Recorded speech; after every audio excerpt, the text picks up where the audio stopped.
kababayan, kamusta po kayong lahat? Ngayong araw po ng linggo, meron po tayong update, October 27 po, 2024. But before that, huwag niyo pong kakalimutan na i-like at i-subscribe po ang ating YouTube channel. Hindi po para sa akin, para din po sa inyo ito na ma-update ko sa mga susunod po natin na mga latest weather update.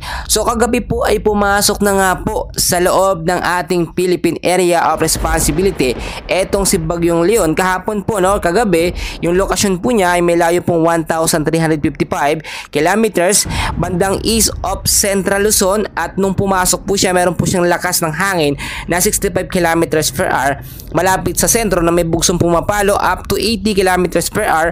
Pa-westward po ang kilos sa bilis na 25 kilometers per hour. So ngayon mga kaibigan, mabilis po siyang nag-intensifies at ang kanyang pinaka-updated na lokasyon ay meron na po ngayong layo na 1,300 kilometers east of Northern Luzon. Tinatahak niya po talaga, no, yung direksyon ng Hilagang Luzon mga kaibigan. At meron na siyang lakas ngayon ng 85 kilometers per hour.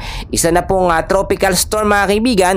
Pa-westward po ang kilos sa bilis na 15 kilometers per hour. Marami pong natatakot dahil ang iniisip ng ating mga kababayan ngayon, marami lumalabas na update na mas malakas nga daw po na bagyo etong si Bagyong Leon, sa pangalan daw po, no, at may potential daw po ba na maging isang ganap na super typhoon. So aalamin natin yan mga kaibigan. Bago ho yan, balikan din natin yung ito naman pong direksyon. Ito nga pong si Bagyong Christine na as of now nasa labas ng ating Philippine Area of Responsibility at nag-U-turn nga po. Pero good news mga kababayan, ito po yung nag-U-turn papasok muli sa ating PAR, pero magiging isang ganap na lamang ito na low pressure area, at maliit na po yung tsansa na magkaroon sila ng interaction or Fujiwara effect nito nga pong si Bagyong Leon.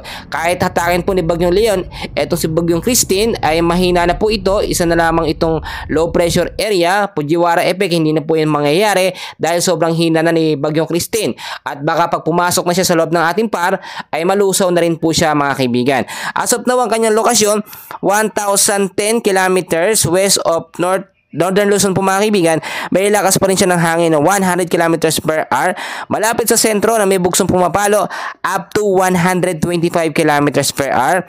Pa-westward ang kilo sa bilis po na 15 kilometers per hour.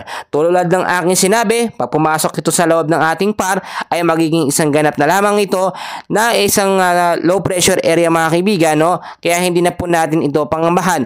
Wawalan po ito ng epekto sa ilang bahagi ng ating bansa. Nakapokus tayo ngayon mga kaibigan dito nga po kay Bagyong Leon na ngayon nakasulob ng ating PAR at tinatahak niya, no, o binabaybay niya eto nga pong direksyon ng Hilagang Luzon. Inaasahan din mga kaibigan, no, pagdating pa po ng mga unang araw, no, ng November, saka pa po ito lalabas ng ating Philippine Area of Responsibility. Tinataya by November 1 and 2 ay ito ay nasa labas na ng ating PAR, pero magiging isang malakas na bagyo na po ito sa mga susunod po na mga araw. At ito mga kaibigan, ipapakita ko sa inyo, no, magiging malakas na bagyo siya pero hindi naman siya maglalandfall sa ating Philippine landmass. So extension lamang nitong si Bagyong Leon ang makakaapekto sa ilang bahagi ng ating bansa.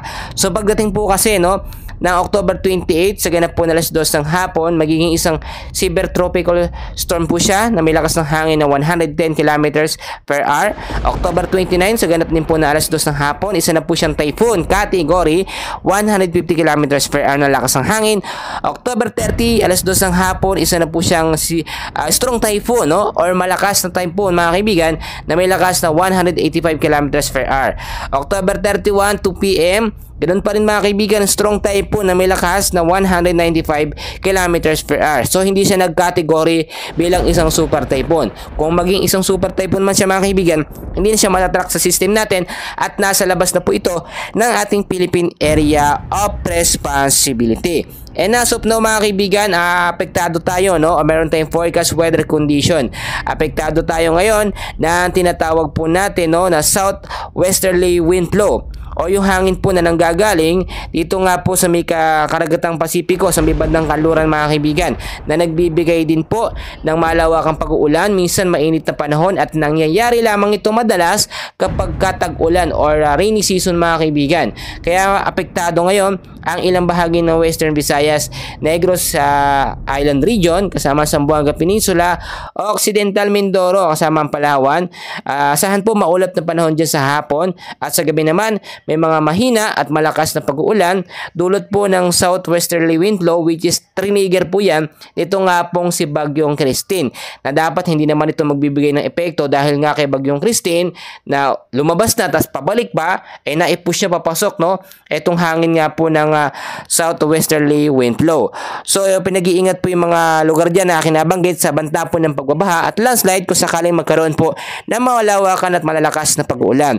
Sa Metro Manila naman at ilang bahagi ng Luzon, asahan natin ang medyo masungit na panahon sa hapon at sa gabi. Pero sa umaga medyo maaliwalas, pero malaki din ang tsansa ng mga masama o maulap na kalangitan dahil po sa trap. Dito nga pong si Bagyong Leon, kasama na rin dyan, no? Ito nga pong mga localized thunderstorm pagdating po sa hapon.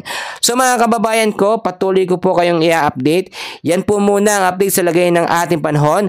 Huwag niyo pong kalimutan na mag-like and subscribe at pahit ng notification bell for more weather updates. Maraming salamat po.